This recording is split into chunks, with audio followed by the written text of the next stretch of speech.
Good morning and welcome to Financial Accounting. Today is our first day back after the Thanksgiving break, week off. We covered Chapter 12 the week before the break. And so the Chapter 12 problem is due before the end of the day today. And hopefully that's that problem, if you are still working on it now, God bless you, will help you to review that material. Chapter 12, of course, is on our last test, which will be coming up in a couple weeks here. This week we'll be covering Chapter 13. The next week we'll be covering Chapter 14. Our last official day of class is the following week, Tuesday, February 14th. Might be the 13th. Let me just check here. And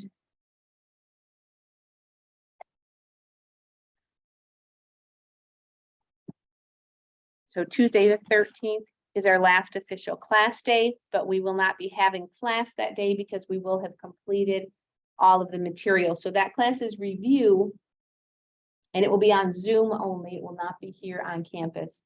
So if you do have questions, if you need to go over anything before you take that last test, you are welcome to join us on Zoom for that review session. We may go through the practice set for the last exam if there's demand for that. And then the last test, which will cover chapters 12, 13, and 14, is due at the end of that week, and along with part 5 of the report.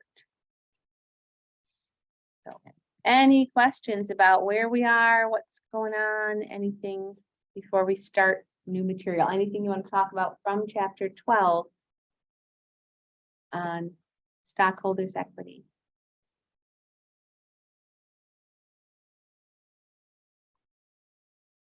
All right. Well, if there aren't any questions, then we will move into the new material. So our next chapter, the chapter for this week, is the statement of cash flows. So this is that fourth financial statement that is required for all publicly traded companies to prepare and include as part of their annual audited report. But we really haven't talked much about this at all during the semester because we needed to have all of that background. We needed to know how to prepare the first three financial statements before we could think about preparing a statement of cash flows. And so what we're going to be talking about in this chapter is really going to be new information for us. As we look at the learning objectives here, you'll notice that there are two appendices to this chapter. You're not responsible for those. We won't be covering them in class. They won't be on the exam. So you can disregard those. I just want to bring to your attention, though, appendix number 2 says prepare a statement of cash flows using the direct method. So if I'm telling you we don't have to cover that, that should point out to you that we are going to be using something else, and that is the indirect method. So everything that we cover related to the operating cash flows, we're going to be talking about it from the indirect method perspective, which unfortunately is a little bit more challenging to wrap your head around how it works, but we'll work through several exercises to help reinforce that. And I think it's important to note that the reason we use the indirect method when I'm sitting here telling you the direct method is easier is because the vast majority of companies use the indirect method. And so it really is important that you understand what that shows and how to prepare that. Once again, I have the exercises in the wrong order for this chapter as well. And so we'll be starting with exercise 2 when we get there in just a few minutes. We need to talk about what the cash flow statement looks like so that you can picture the way the pieces are going to fit together as we pull all 3 sections together. So starting back in chapter 1, we talked about the goals of a company. And so every company has really two main goals. And the first one, of course, is to make money, right? And we can gauge whether they've made money by looking at their income statement. But in chapter 3, we introduced the idea of accrual accounting, and we mentioned how it's different from cash basis accounting. And so what that tells us is the income statement, because it's based on accrual accounting, really doesn't tell us what happened with the company's cash throughout that same period. And so the cash flow statement is necessary because we use accrual accounting. And we still need to be able to talk about the company's cash position, because that helps us answer that second main goal of every company, which is to be able to pay their bills. So you can be making money on your income statement and still struggle to pay your bills or meet your obligations because of the question of liquidity. So we've used that term liquidity a number of times, starting in chapter 4, when we talked about when we talked about the current ratio, we've talked about the quick ratio, we've talked about working capital. And so we know that a company has to have enough cash to be able to meet its obligations. And the cash flow statement that we're learning in this chapter helps us to answer that question, because it takes the income statement and changes it into cash flow. So it changes it from accrual based to cash basis accounting when we talk about their operations. We also recognize that there are other transactions that happen within a company that are not reflected on the income statement because they're not related to operations. And so the other two sections of the cash flow statement are related to those other types of transactions, investing and financing. So as we look at the cash flow statement, we're going to be looking at three separate sections, and they're outlined on this slide. The first one, which is the first section, which takes up generally about half of their cash flow statement, is related to operating activities. So this is the day-to-day stuff that the company does to run their business. This is the reason that they're in business: selling product to their customers, paying their employees, paying their suppliers, things like that, the day-to-day running of the business. We'll then have two other sections, as I just mentioned, which will be much shorter, and those are the investing and financing sections. So investing activities could include buying and selling of plant assets. So we need some new equipment, that's investing in our company. Selling off the equipment that we have and we're no longer using, that's part of the investing process. It could also include investments in financial capital, buying stocks and bonds, things, and then selling those. And then the financing activities section, which again is going to be much smaller than the operating activities section generally. The financing section includes any stock transactions related to our own stock. So if we talked about all these the week before the break. So we could sell some of our own stock to generate money, financial capital. We could pay dividends on that stock. We could repurchase some of our own stock as treasury stock. All of those are financing activities. We could also borrow money, and we talked about that mainly in chapter 11 on corporate bonds. So we could borrow money, and then of course we have to pay back that borrowing as well. And so the financing activity section includes our own stock related transactions, as well as any debt that we might take on and then repay. And so what you see on this slide is really the basic format for what we're going to be looking at. The three sections: cash flows from operating, investing, and financing activities, will have a dollar amount for each one of those three. As you'll see, any one or all three of those numbers could be negative. And so that's why it says cash flows from or used for operating activities. Negatives and positives are going to be really important for us in this chapter.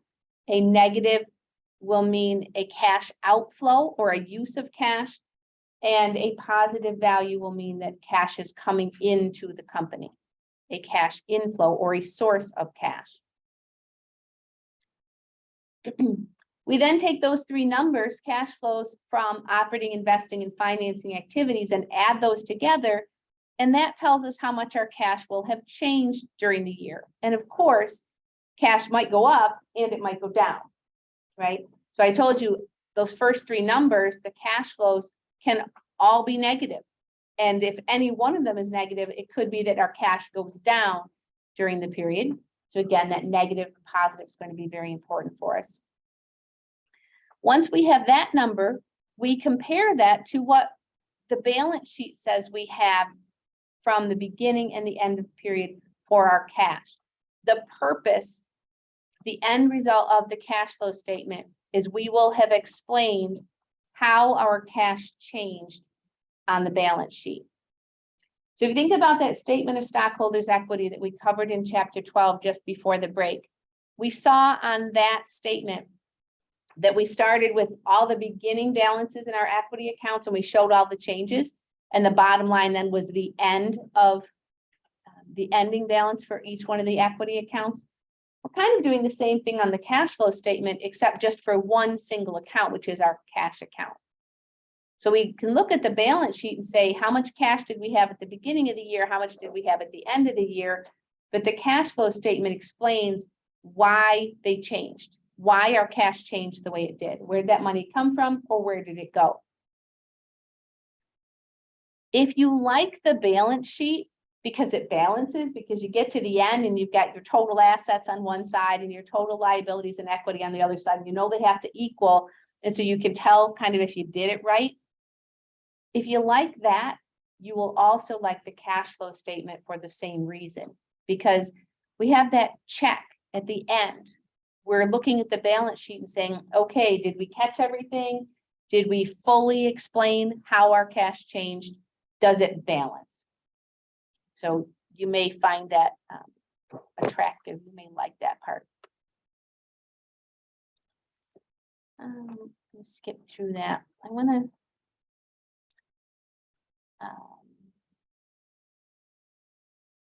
Yeah, okay. So I told you you're not responsible for the direct method. I'm just going to explain very briefly what it is, though. If we use the direct method for calculating operating cash flows, we would actually have lines, as you see on the screen right now, that say, here's where we spent our money, here's where our money came in. So sources and uses of cash.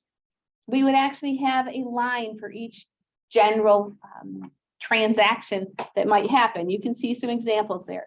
Cash received from customers, and then cash that we paid out for merchandise, for wages and salaries, for other operating expenses like paying utilities and paying our taxes and those kind of things.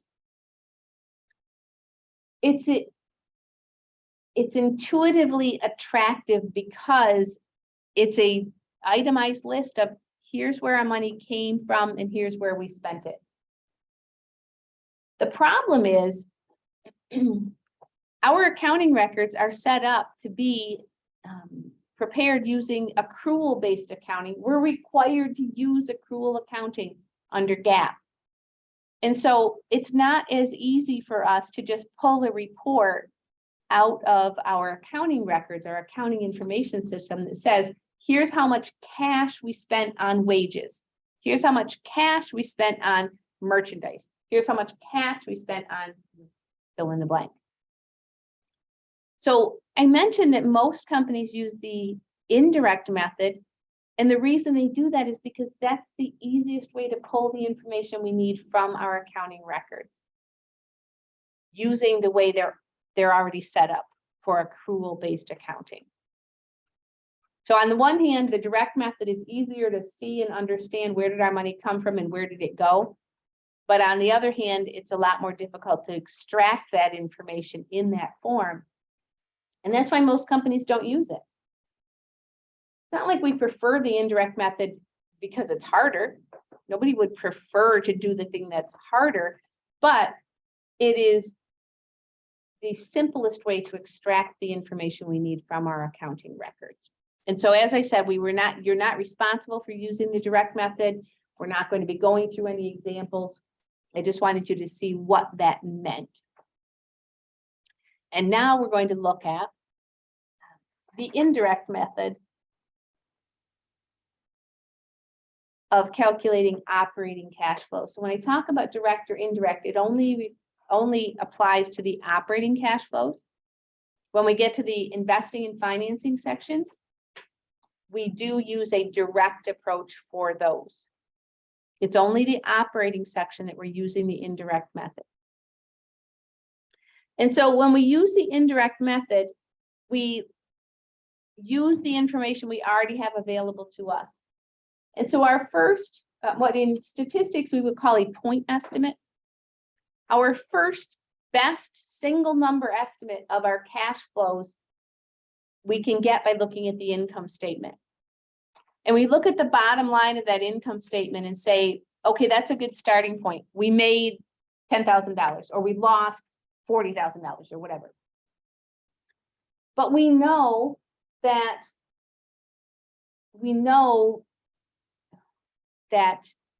the income from our income statement is prepared using accrual accounting.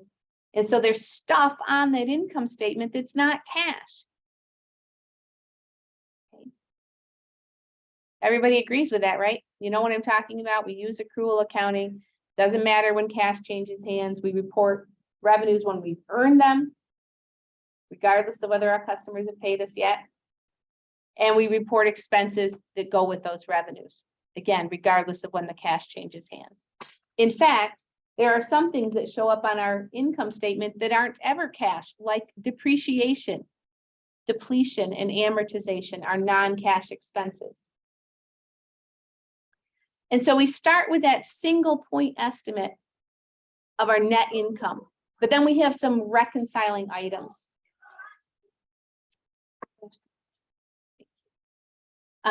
And so I'm going to show you in Brightspace.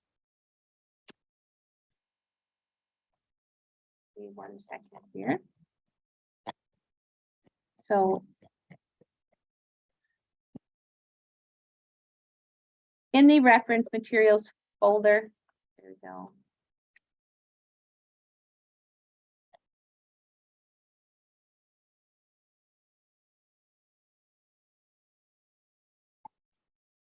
In the reference materials folder in Brightspace, in the chapter 13 folder, you can see a page there called Guidance for Calculating Operating Cash Flows. And we're going to be using that today.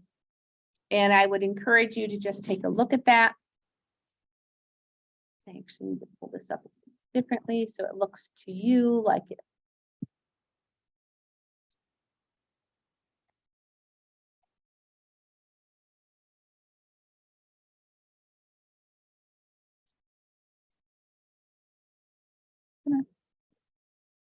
Okay, so a whole bunch of information on this page. I just wanted you to see where it was. We'll be using this today. If you follow along with this step-by-step how to prepare the operating cash flow section, even if you really are still struggling with wrapping your mind about what the indirect method is, if you can follow these step-by-step instructions, you'll be able to prepare the operating section of the cash flow statement with no problem at all. So we'll be using this in just a few minutes.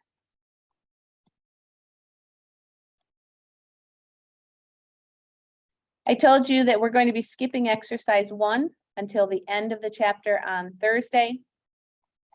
And let's then get started with exercise 2.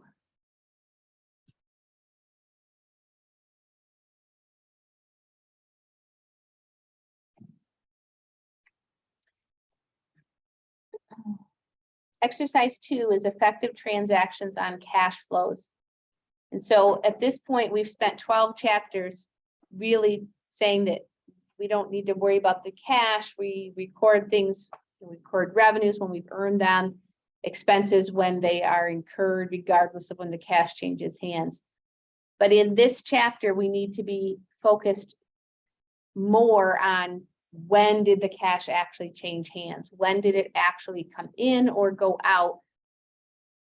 And so our goal for this exercise is to start thinking about cash rather than accrual-based accounting. This exercise says state the effect, cash receipt or cash payment, and the amount of each of the following transactions considered individually on cash flows.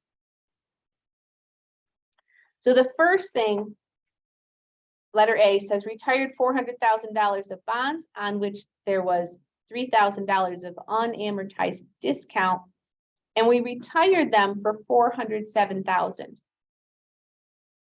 So there's a couple different pieces that we need to think about here. This is annotation back up here. A little bit of review from chapter 11. The carrying value of those bonds was $400,000 minus the remaining discount. So the carrying value of these bonds at the time they were retired was $397,000. We retired them for $407,000. In other words, we paid $407,000 to get those bonds back so that we don't have to continue paying the interest on them over whatever life they have left. And so when we sold them, when we bought them back for $407,000, we would have recorded a loss. And that loss is calculated as the difference between what we paid to retire them and their carrying value on our books. And so at the time that we retired those bonds, we would have reported a loss of $10,000 on our income statement. Again, that part is just review from chapter 11. So hopefully that sounds a little familiar.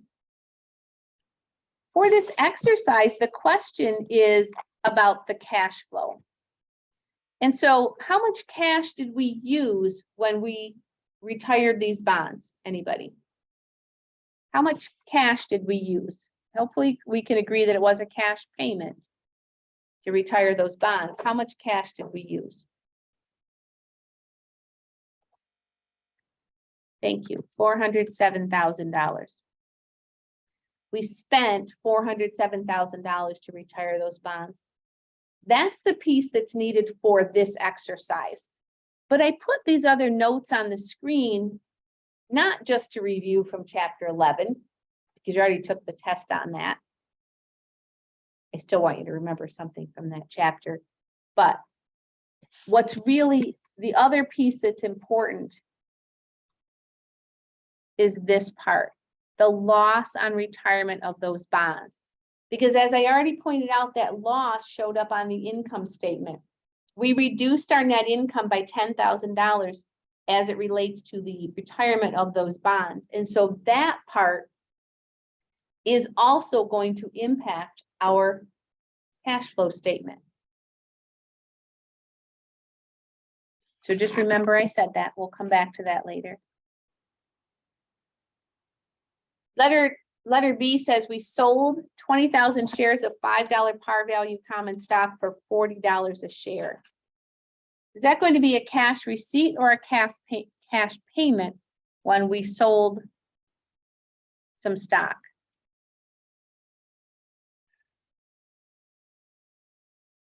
Cash receipt. And how much cash did we get?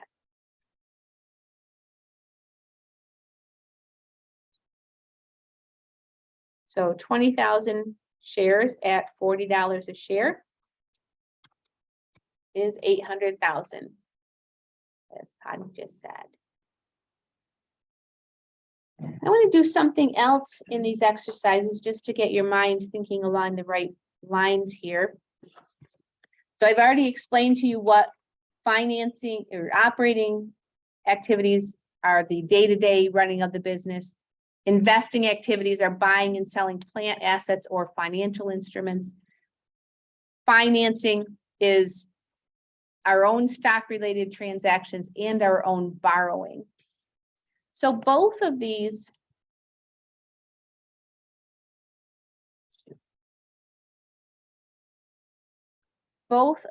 transactions, selling our own stock in letter B and paying off our bonds in letter A, are financing activities.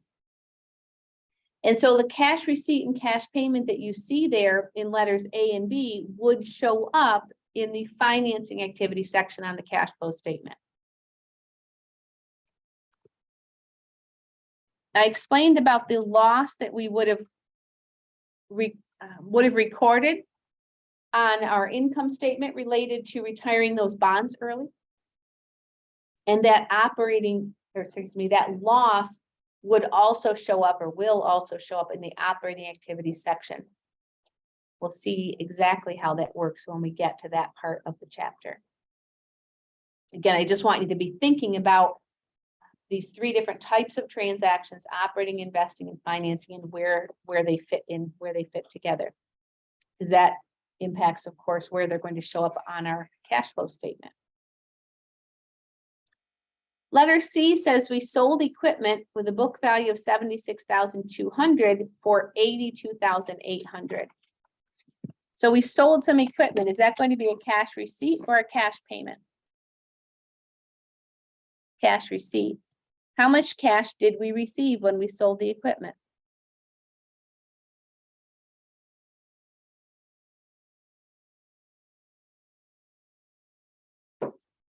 $82,800. Thank you. Selling equipment, is that an operating, investing, or financing activity?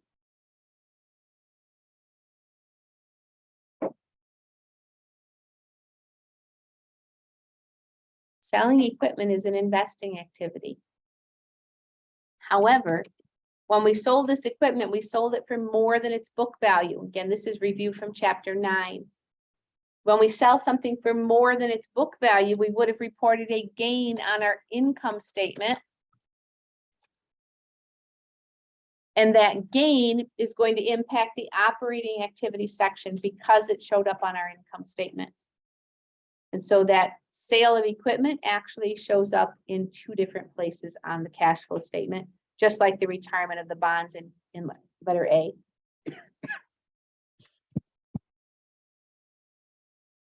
Letter D says we purchased land for $625,000 in cash. Was that going to be a cash receipt or cash payment?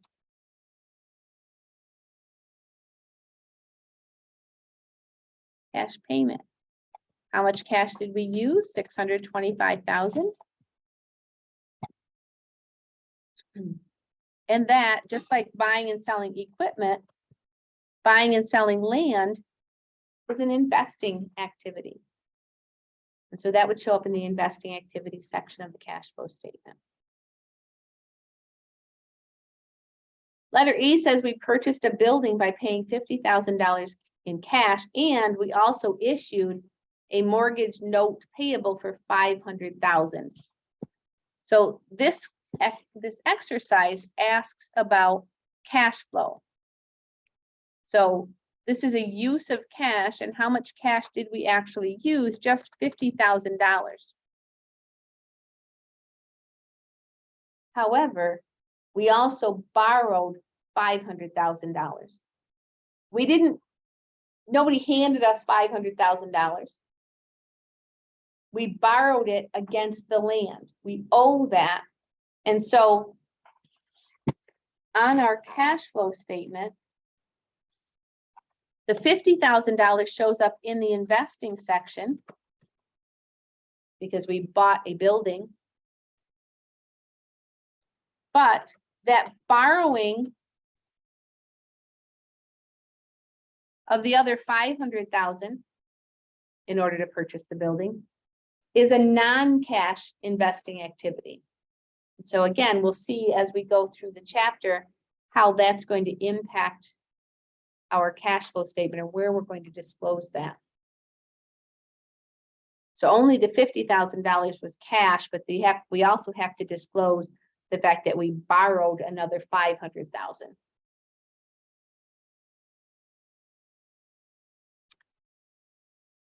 Letter F says we sold a new issue of $400,000 worth of bonds at 99. So this is review from chapter 11. We're issuing bonds, so that is a financing activity. We sold these bonds, so that results in a cash receipt. And how much cash did we receive? Well, the price of the bonds is 99. That means 99% of the face value. So 99% of 400,000. The cash receipt would be 396,000. Thank you. 99% of the face value. Letter G says we purchased 10,000 shares of par value common stock at $10 par value common stock as treasury stock. So this is buying back our own stock. Any transactions related to our own stock are financing transactions.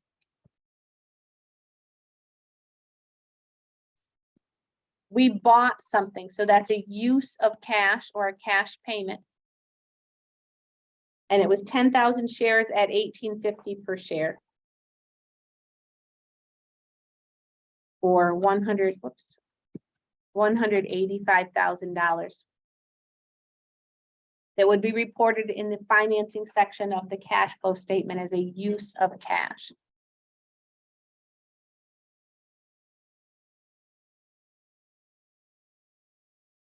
Finally, letter H says we paid dividends of $1.75 per share. So obviously that's a cash payment. It says we paid dividends.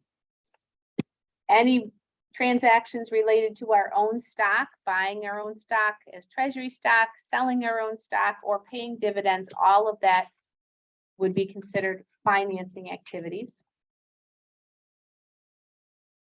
From chapter 12, the week before break, we only pay dividends on the outstanding shares. So we've issued 1 million shares, but 180,000 of those had been repurchased as treasury stock. So that tells us that there are only 820,000 shares outstanding, and those are the shares that are going to receive the $1.75 dividend. So $1.75 times 820,000 shares is $1,435,000 cash payment that would show up in the financing section. And so this exercise should give you a bit of a sense of the types of transactions that are not considered operating transactions, because these are going to be much more rare. These are not part of the normal course of operations. We don't on a daily basis buy and sell our own stock and pay dividends and issue bonds and pay off bonds and so on. So any questions about what we've talked about so far? Anything up to this point?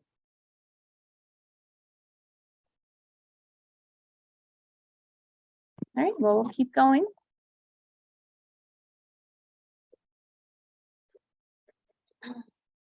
So our second exercise, which is exercise 3, identify the type of cash flow activity for each of the following events. So we've talked about the 3 different sections: operating, investing, and financing. And for this exercise, we just need to report where would this show up on the cash flow statement. It does point out that we're using the indirect method, and that's the only thing we'll be using for this class. So if we use the indirect method, I already explained that the operating activity section starts with our net income. So we're going to show that net income in the operating section. We know that any transactions related to our own stock are financing transactions. So that's going to include paying cash dividends. It's also going to include issuing common stock, and down at letter G, purchasing back our own stock as treasury stock. Letter I, issuing preferred stock. All of those things are financing activities related to our own stock, buying and selling our own stock and paying dividends.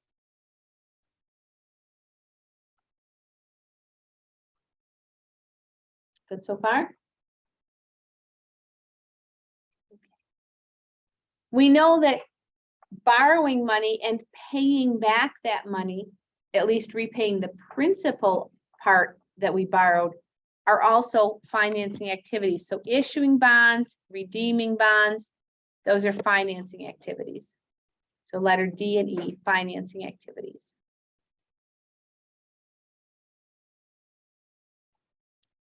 We said that investing activities include buying and selling plant assets or long-term assets, as well as financial investments.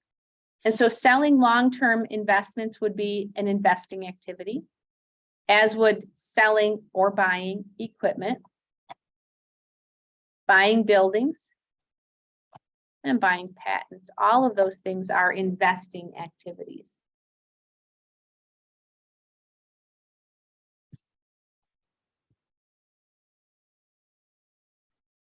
Okay, so again, point of those two exercises, just to get you used to thinking about these transactions, classifying them or dividing them up in a way that we really haven't done up to this point.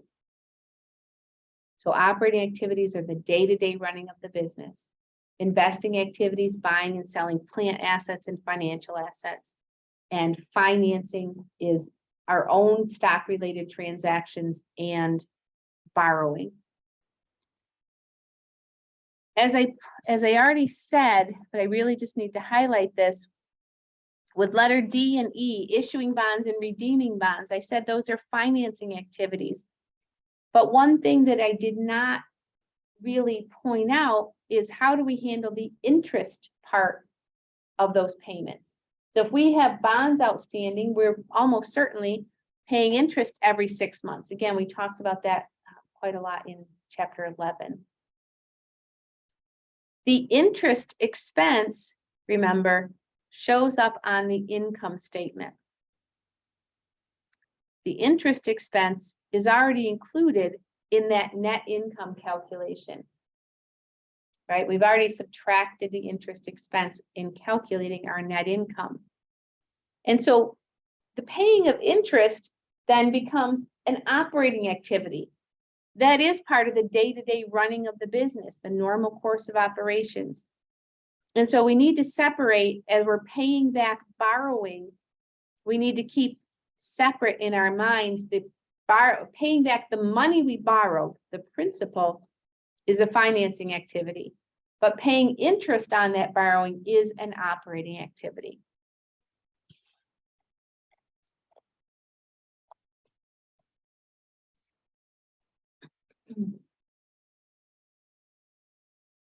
Any questions before we actually start preparing at least the first part of the statement of cash flows?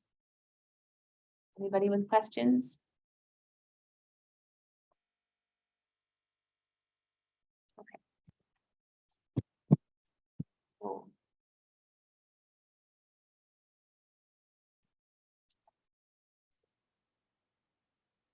give me 1 second. I was trying to find a.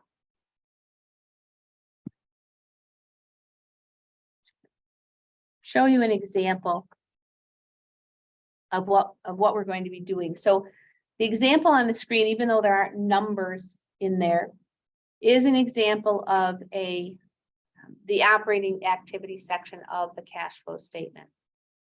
We can tell just looking at this is the indirect method, tells us right at the top in the title, but we can tell because the first line says net income or loss. If we use the direct method, you don't start with net income. And so we can tell that this is the indirect method just from that. So we're going to start with whatever the net income or loss is on the income statement. And then, as I said, we're going to have some adjustments to reconcile that net income to our actual cash flows from operating activities. The adjustments come in 2 categories. And these are explained on that page of calculating operating cash flows that I showed you in the Brightspace reference materials folder for chapter 13. There are really 2 categories. The first adjustments, where it says step 1 on this slide, the first adjustments are going to come from the income statement. We might have some non-cash expenses. That's step one listed here. We might have some gains and losses on the income statement that did not come from operating activities. And I've already talked a little bit about that when I talked about the gains and loss from, there was a loss from selling, from paying off bonds in that first exercise. And there was a gain from selling equipment for more than its book value.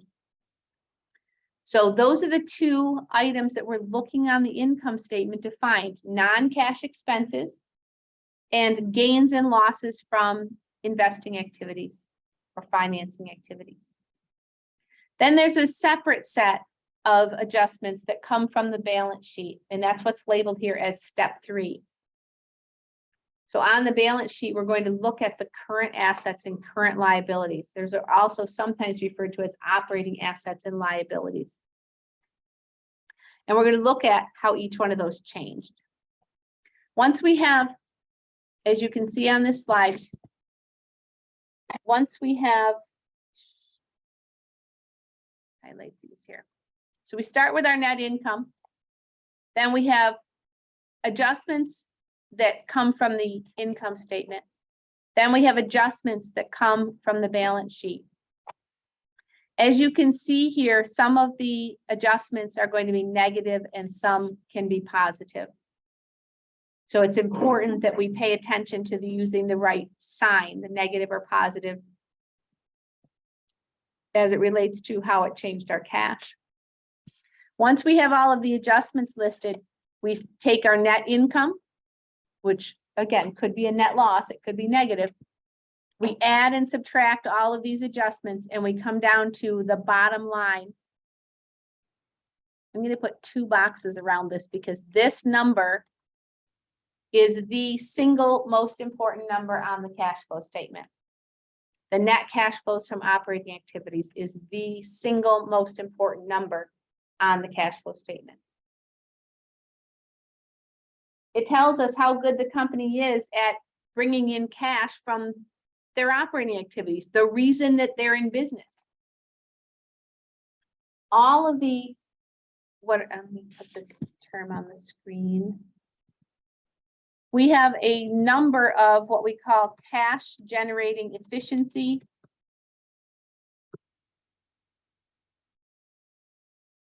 ratios, also known as CGE ratios, cash generating efficiency ratios.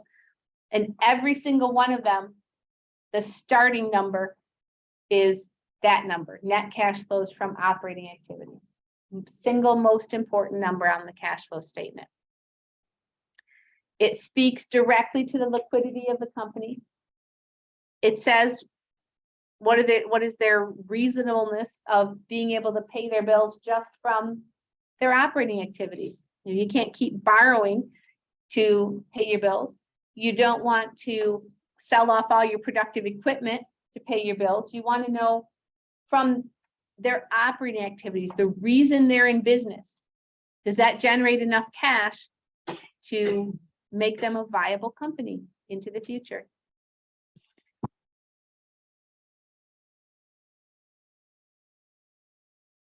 So let's go to our next exercise. And I'm going to jump back and forth a little bit between this and that page of guidance for calculating operating cash flow so that you can see how the information that's there, which I said is a step-by-step guide to how to do this. I want you to see how you can use that to help you do this when I'm not here guiding the process or asking the questions. Excuse me.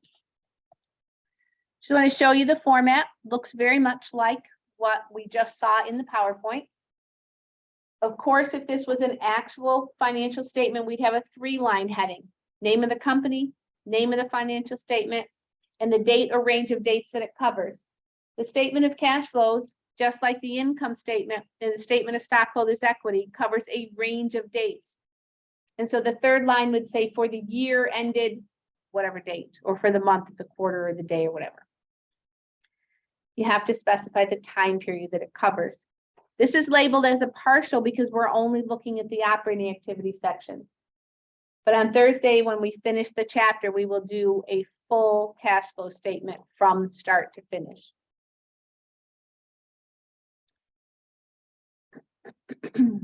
Because we're using the indirect method, the first item is always going to be our income or loss from the income statement. So remember, I've mentioned a few times, the reason we haven't looked at this statement of cash flows until this chapter is because we're going to be pulling information from all of the other financial statements in order to prepare this.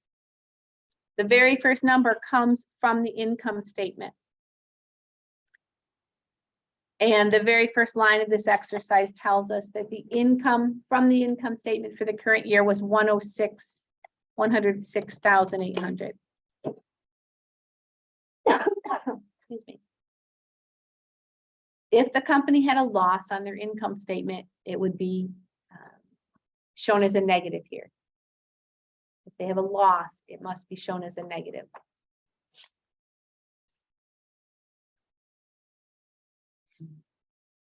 So number one says, since we're only using the indirect method, always start with net income from the income statement. That's what we just did.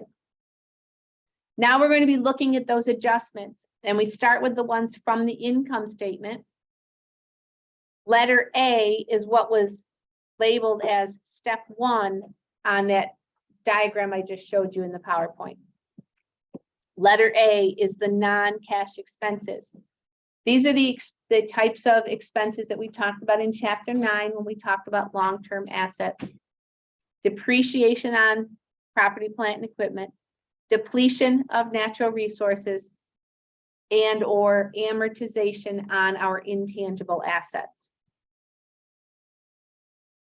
If you see on the income statement any one, two, or all three of those, that means that those expenses have already been reported, and subtracted from our net income. But they weren't cash expenses. So if we've already subtracted them from our net income, but they didn't reduce our cash, we didn't use cash to pay them, we need to add that back. And so the second line of this exercise tells us depreciation for the year amounted to $41,700.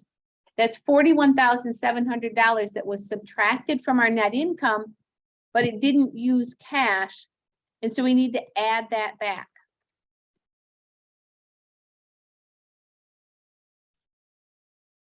And if you look at that guidance, it explains right here. Any non-cash expenses need to be added back. You're going to show those as a positive in the operating cash flows. For this exercise, we only had depreciation, but a company absolutely could have depletion and or amortization in addition to depreciation.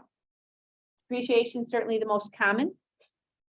Virtually all companies are going to have a depreciation expense. It's been subtracted from net income on the income statement. It didn't affect our cash, so we need to add it back in that first set of adjustments or reconciling items. Everybody good so far? Anyone with questions?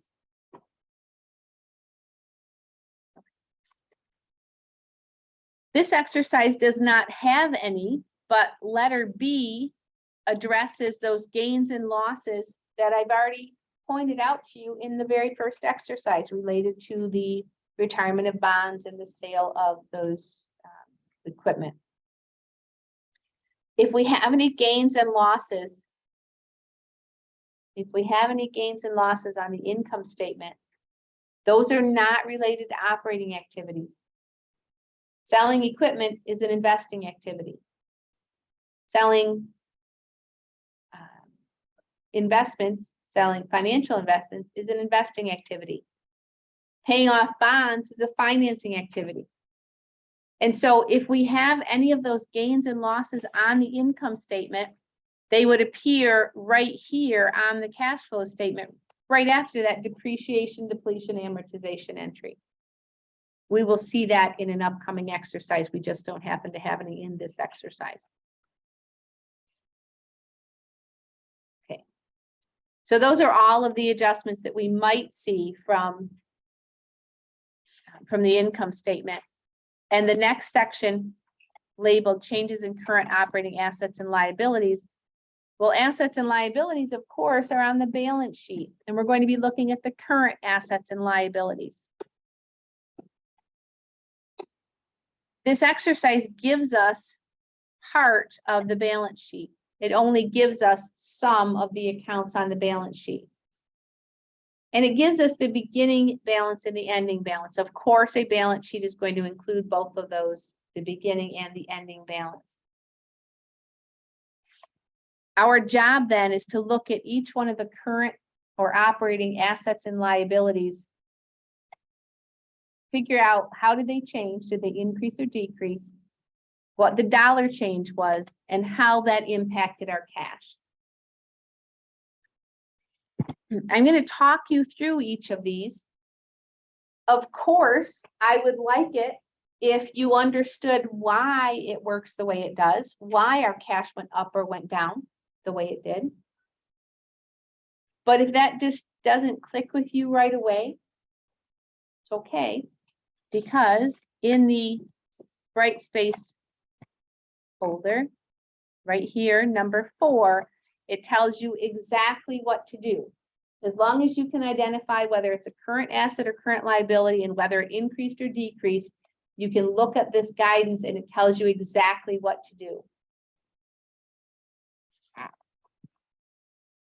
So again, I'd like it if it made sense to you, but if it doesn't, that's fine. You can just follow those directions and you'll be fine until or unless it starts to make sense.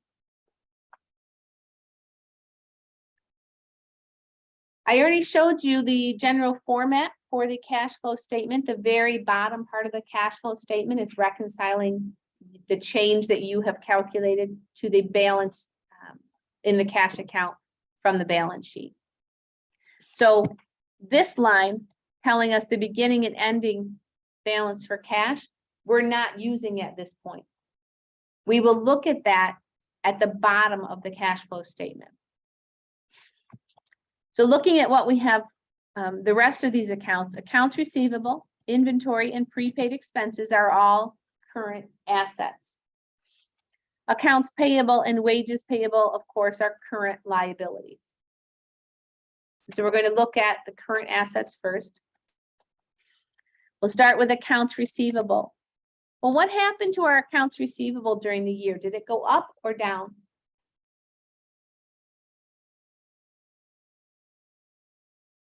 Remember, the end of the year is normally to the left in the beginning of the year, so they're kind of in reverse chronological order.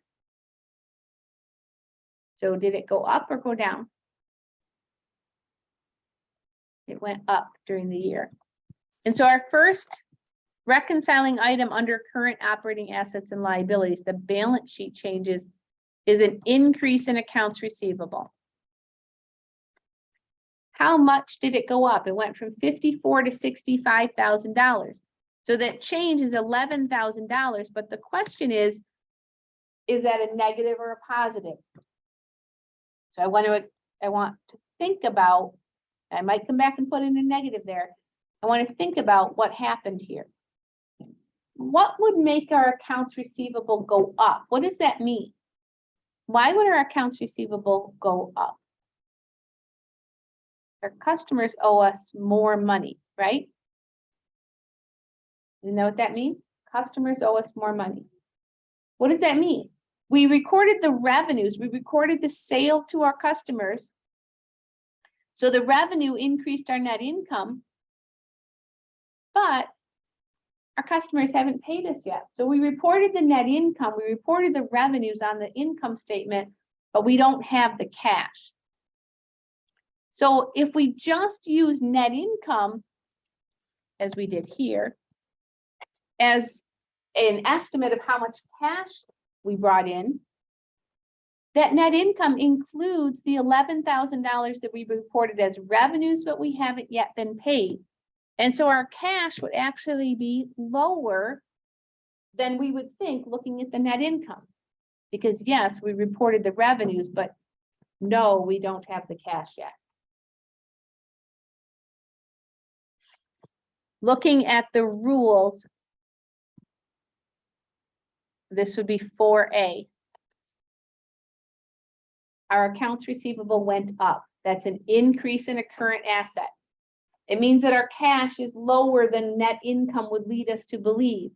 And so in parentheses, it says, show this change as a negative in the adjustments column. And that's exactly what I just did. $11,000 negative. It doesn't mean we spent $11,000. But compared to what that net income would make us think about our cash would actually be $11,000 lower. We reported the revenues, but our customers haven't paid us yet. Again, I'd like it if you can reason through it like that. But if that doesn't make sense to you yet, just refer to these rules that I've given you here. Let's look at the next one. Inventories, another current asset. Did it go up or down during the year? It went down. So we know that our next line is going to say decrease in inventories. And how much did it go down? $4,800 looks like. From $52,000 down to $47,200. $4,800 decrease in our inventories. What does that mean? It means that we sold some inventory that we didn't replace. We used up some of our inventory. And when we sold off that inventory, we reported the cost of goods sold and expense on the income statement. Selling off that inventory increased our expenses, but we didn't buy more to replace it. So that actually increased our cash compared to the expense cost of goods sold. And so this is letter B, a decrease in a current asset. Our inventory went down. It means that our cash actually stays a little bit higher than we would otherwise think, because yes, we sold the inventory, but we didn't replace it. We didn't have to spend the money to replace it. And I should say, it's not necessarily a good thing from an operations standpoint if we sell off our inventory and don't replace it, because what are we going to sell to the next customers? The negatives and positives that we're showing on this cash flow statement are strictly about how did it affect our cash. It doesn't mean it's a good thing or a bad thing. It's just a statement about how our cash changed.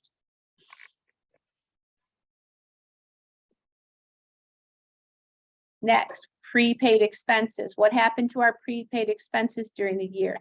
They went from $6,000 down to $3,250, a decrease in our prepaid expenses.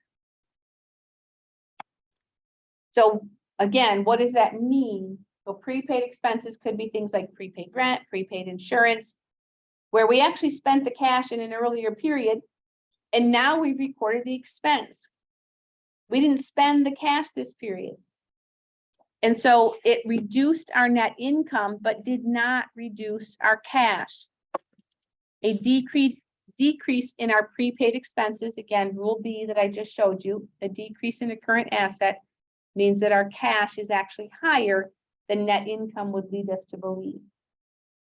We reported that rent expense or insurance expense, but we didn't pay for it this period this year. So we've seen both options for current assets, an increase and a decrease, and how we handle that. Now we're going to look at the last two lines, which are the current liabilities. So our accounts payable went from 18,500 up to 23,400. We had an increase in accounts payable. We owe more to our suppliers than we owed at the beginning of the year. How much more? $4,900. Again, I'm putting that in as a positive right now, but we might go back and put in a negative. We want to think about this. We owe our suppliers $4,900 more than we did at the beginning of the year. What does that mean? We reported the cost, the expense, but we didn't pay for it yet. We still owe our suppliers. So we reported the expense, it reduced our net income, but we didn't spend the cash yet. And so an increase in accounts payable, an increase in a current liability actually means that our cash is higher than net income would lead us to believe. And again, if we go back to our rules here, letter C, an increase in a current liability results in an increase in our cash compared to net income. Show it as a positive, and that's what I just did. An increase in accounts payable means we reported the expense, but have not yet spent the cash. And so our cash is higher than net income would make us think. The last one then that we are given there is wages payable. So wages payable went from 6,400 down to 4,700. That's a decrease in wages payable.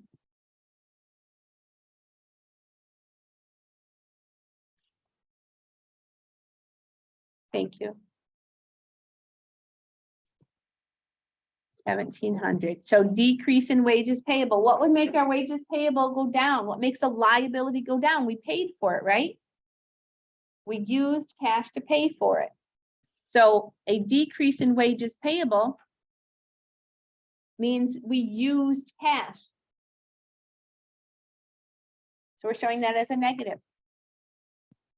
This is the final possibility.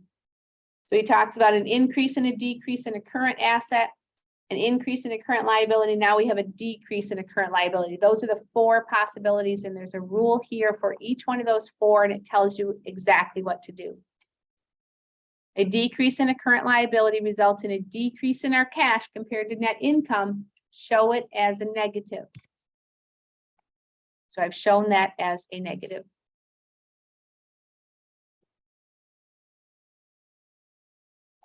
And that is all there is to it. The last thing we need to do then is add up this column. As long as we have the negatives and the positives in the right place,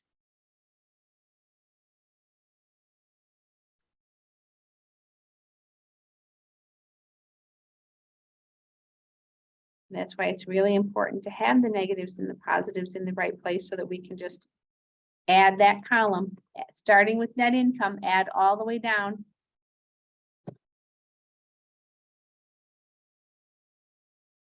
If I added correctly, it should be $148,250.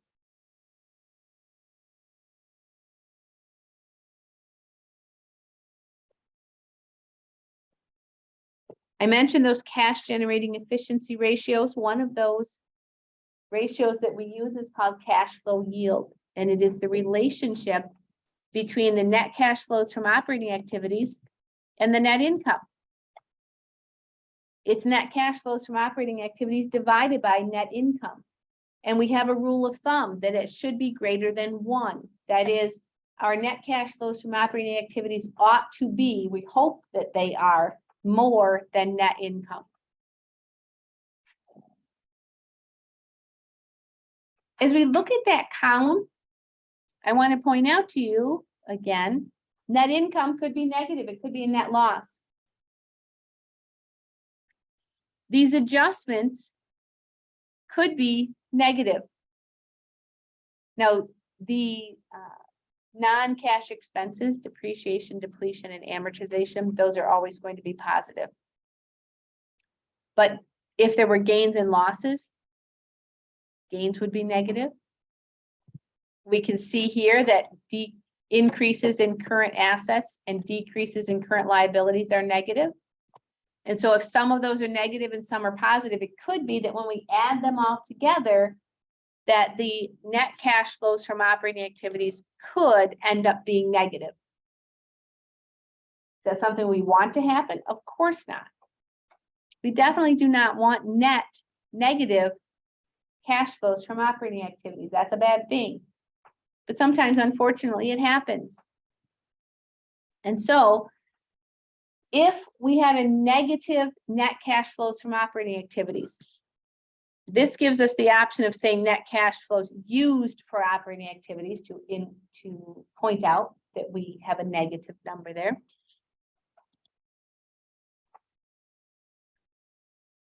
If that number is negative, all of those cash generating efficiency ratios that I've been mentioning, such as cash flow yield, we also have cash flows to assets, cash flows to sales calculations that we frequently will use. If the net cash flows from operating activities are negative, I would suggest that you don't even bother doing those other calculations because they don't end up with something meaningful. We hope that the net cash flows from operating activities will be positive. Let's finish up this exercise and keep going. Cash flows from operating activities differs from net income because it does not use the accrual basis of accounting. For example, wait, which one? What does this it refer to? Net income or operating activities? It. So net income uses accrual accounting. Cash flows from operating activities does not. Which one do you think they mean when they say it? Does that reference the cash flows from operating activities? I think so. For example, revenues are recorded on the income statement when they are earned, not when cash is received. So even though I think that this question is poorly worded, I want to make sure that you're clear that the cash flows from operating activities are done on cash basis. Net income is done on the accrual basis. The fact that they put a green check mark there tells me that the it here references cash flows from operating activities or sentence structure. Okay, any questions on that our first attempt at a cash flows from operating activity section of the cash flow statement?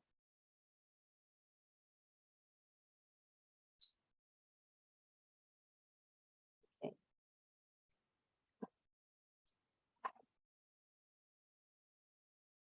That was exercise 4. 1 second here. Okay. So exercise 9.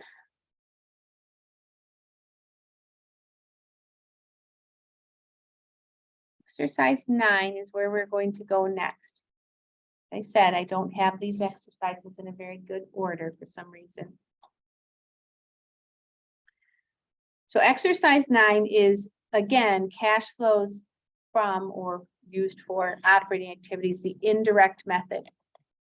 We have a format here that looks just like what we did in the previous exercise. We know we're going to start with net income or net loss because we're using the indirect method. We're going to have some adjustments that come from the income statement and then some from the balance sheet. And we will come down to net cash flows from operating activities or used for if it's negative. This exercise is actually a little bit simpler for us because in the balance sheet section, rather than giving us the beginning and ending balances, it's already telling us, here's what happened. Was it an increase or a decrease and which account? If I really could, put these 5 headings in already. Increase in accounts receivable, decrease in inventory, increase in prepaid expenses, decrease in accounts payable, and decrease in accrued and other current liabilities.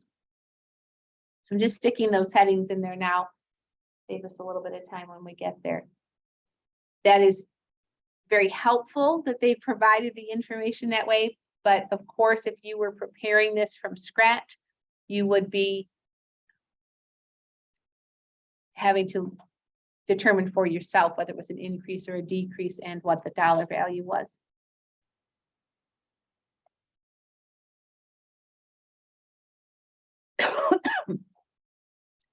Selected data derived from the income statement and balance sheet of Cardenas Corporation for a recent year are as follows. So we can see from the income statement, they've selected just the information that's relevant for us. Of course, under normal circumstances, you'd have the full income statement and need to pull from that the appropriate information. So they've given us net income. They've also told us that they had a gain on selling some property. They had some depreciation expense and other items involving non-cash expenses, which could include depletion and or amortization. So again, I would encourage you as you're doing this on your own to look at the guidance page. I'm not going to keep flipping back and forth. You know it's there now, and hopefully at this point you know how to use it because we've gone through each item that's on there, except the gain on disposal of property. So we'll talk about that in just a minute. So because we use the indirect method, we're always going to start with the net income, $49,311.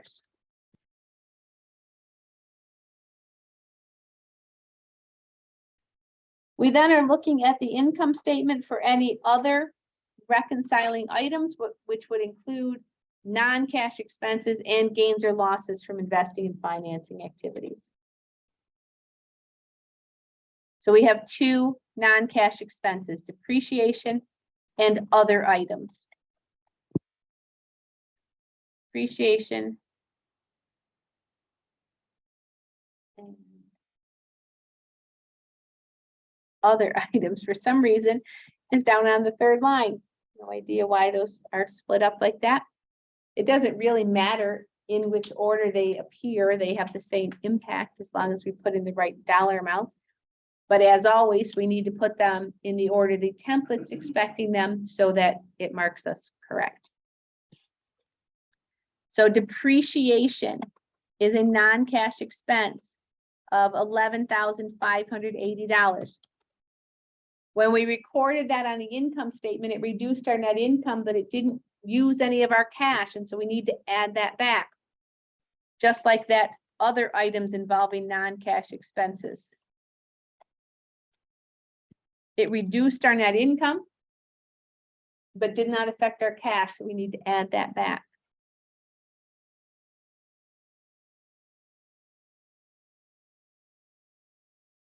So those are both going to be showing as positive. Non-cash expenses need to be added back. They reduced our net income, but did not affect our cash. Now, the other item here, the gain on disposal of property, is the one that we have not covered yet. God bless you. How to do that. And so I'm going to go back here just to letter B, 3B, gains and losses related to investing and financing activities. We're preparing the operating activity section. And so if we had gains and losses on the income statement, but they're not related to operating activities, we need to get those out on the cash flow statement.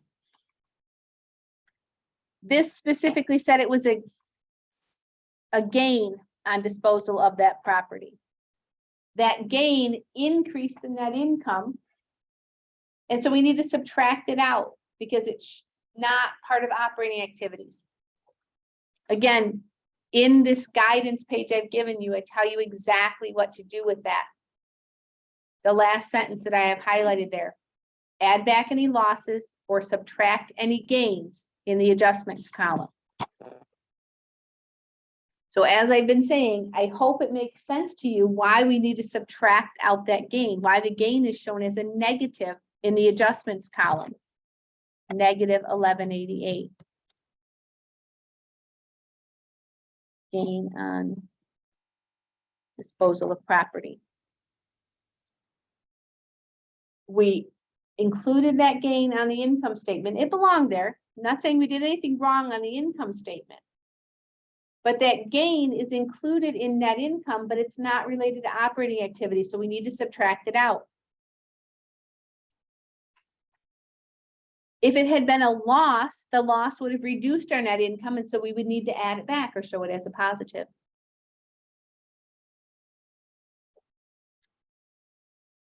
I hope that makes sense, but if not, you just have to follow the directions that I have provided for you.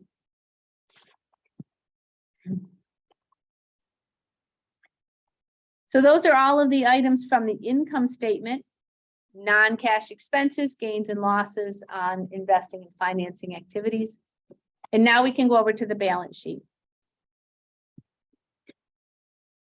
Same thing here. I hope that you can just reason through, oh, increase in accounts receivable. That means that we billed our customers and we included the revenues in our income, but our customers haven't paid us yet. And so that increase in accounts receivable actually means that our cash is less than net income would make us think. And so we need to subtract that amount. But until you're ready to logic through that, as I just described, please just go to the guidance page. Oh, an increase in a current asset. What do I do with that? The guidance page says to subtract, so I'm going to put it as a negative. The decrease in inventory is shown as a positive. We sold the inventory. We reported it as cost of goods sold. It reduced our net income, but we didn't replace it. We didn't replace that inventory. We conserved cash by doing that. An increase in prepaid expenses. How does a prepaid expense increase? Because we bought some more of it. Prepaid rent, prepaid insurance, whatever it is. We paid to acquire more of that asset. We used cash to do that. We haven't reported the expense yet, but we used the cash, and so we need to show that as a negative.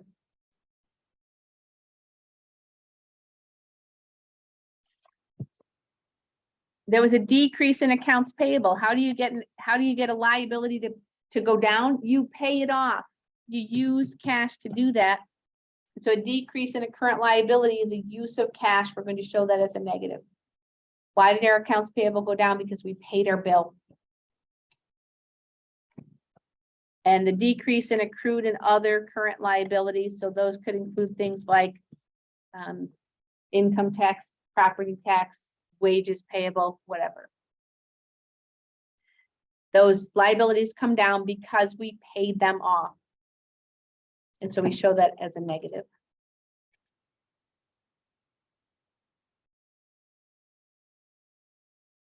Then it's just a matter of adding down that column. 58 what? 58,020. Anyone else get that number? I wasn't there yet, so we'll assume that that number is correct. So they have a positive net income. They have a positive net cash flows from operating activities. Their net cash flows from operating activities are greater than the net income. That's a positive, greater than 1 for the cash flow yield. That's a good thing. That's what we're looking for. We want their net cash flows from operating activities to be higher than their net income. So the company has positive earnings. They made money, and they have positive net cash flows from operating activities. The increase in accounts receivable indicates an increase in sales. However, I take issue with that because it might mean that our customers are just not paying us in a timely fashion. In times of economic downturn, economic slowdown, people start paying their bills more slowly. People are going to be more likely not to be able to pay their bills on time or at all. And so that line right there, an increase in accounts receivable, I would be a little bit more hesitant about saying that. May indicate an increase in sales. How would we know? We'd look at the income statement and see, did the sales go up? It might be that our accounts receivable is going up because our sales are going up, and there's a timing difference, of course, between when we report the sale and when our customer pays us. That's not the only explanation. In addition, the company is using its cash to decrease its accounts payable balance, which indicates that the company is generating enough cash from operations to pay for its inventory and cash.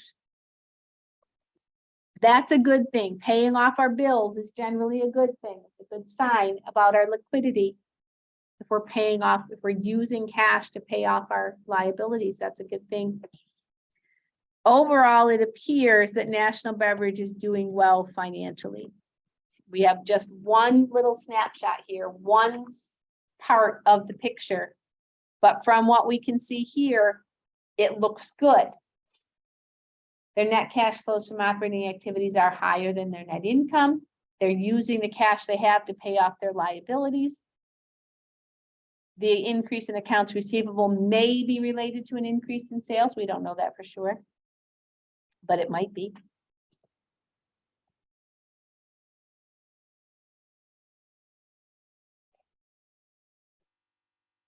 Any questions about calculating operating cash flows?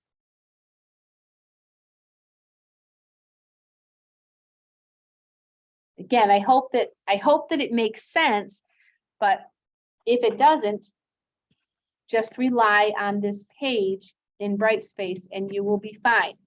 Step by step, how do you do it is right here on that page. With the time we have left, then I'm going to jump back to exercise 5.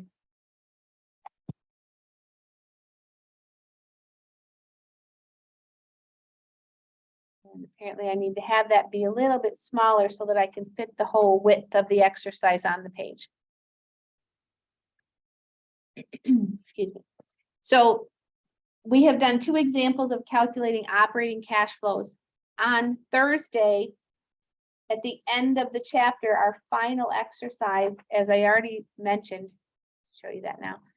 Our final exercise in the chapter is a complete cash flow statement. So it includes the operating section, then it includes the investing and financing sections, and then the reconciliation with the beginning and ending cash from the balance sheet. So we will on Thursday have one more opportunity together to review how do we do the operating cash flow section. And of course, in the homework, you'll have a chance to do that as well. But we've done it twice. On Thursday, we'll reinforce that with one more opportunity. If you want to try that on your own in exercise 10, certainly you'd be welcome to do that between now and Thursday. See how you do if you just want to try it on your own, but we will do that whole thing together as we're finishing up on Thursday. But with the about 9 minutes we have left, let's take a look then at the next parts of the cash flow statement, the investing and then the financing section. So we're starting with the investing section of the cash flow statement. Now, I already pointed out to you that we really do use the direct method. There's no such thing as an indirect method for the investing and financing section. We will actually say, here's where we spent the money, here's where we received the money. There is no indirect approach for investing and financing. We already know that the investing section includes buying and selling of long-term plant assets, property, plant, and equipment. And it also might include, if we engaged in these transactions, it might include buying and selling of financial assets. And so as we look at this exercise, you can see the transactions that are listed there are related to office equipment. And so we know that these transactions are going to be reported in the investing section of the cash flow statement.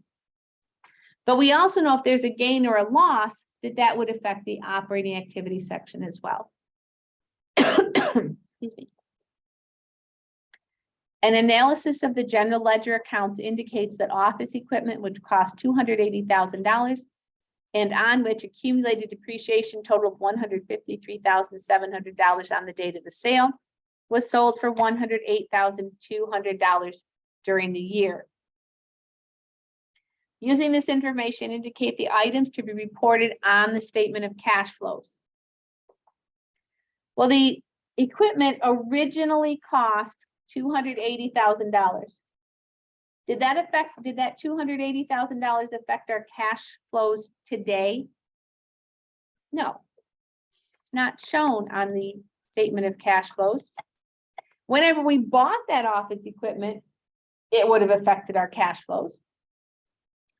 But the fact that today we know that at some point in the past, years ago, we paid $280,000 for it is irrelevant to our cash flows. And so in the second column, we just say not applicable. Choose something, so not applicable. Same thing for that accumulated depreciation. That also does not show up on the cash flow statement. It has shown up there in little bits and pieces, because every year when we report depreciation expense on the income statement, that's a non-cash expense and we have to add it back on the cash flow statement. But the fact that we had accumulated depreciation over however many years we've been using this equipment does not affect our cash flows. How about the selling price though? When we sold it for $108,200, we received cash of $108,200. We would add that cash to our cash balance, and selling that equipment we know is an investing activity. And so you would see a line on the cash flow statement that says sold equipment, $108,200, and it would be a positive value. It increases our cash.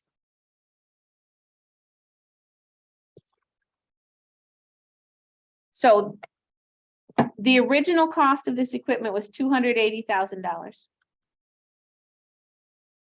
And at the time we sold it, we were showing accumulated depreciation of $153,900. If I subtract then, the book value of that equipment was $126,100 at the time that we sold it. The book value was $126,100. But we only sold it for $108,200. We took a loss on the sale of that equipment. That loss would be reported on the income statement. It would reduce our net income, but it didn't reduce our cash, and it's not an operating activity. And so in the operating section, we would need to add back that loss. And that's rule 3B on the guidance for calculating operating cash flows page. That loss on the sale of the equipment, we sold it for less than its book value. So we reported a loss on the income statement. It reduced our net income, but did not reduce our cash. So we need to add that back in the operating section.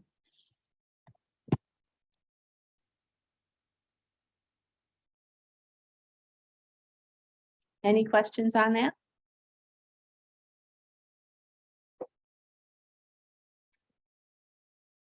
Let me just take a look at the next exercise. I'm not sure we have time to do this one.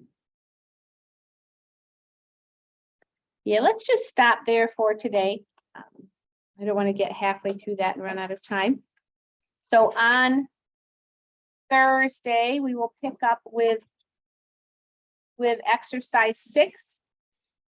And we will go 6, 7, 8, 10, and then back to 1 and finish up the chapter on Thursday. Please make sure you do review your exam. If you have questions on anything, you should be able to do the full review. You should be able to see all of the answers you put, all the correct answers, some explanation. I'd be happy to talk about anything on there with you if you have questions. All right, see you Thursday.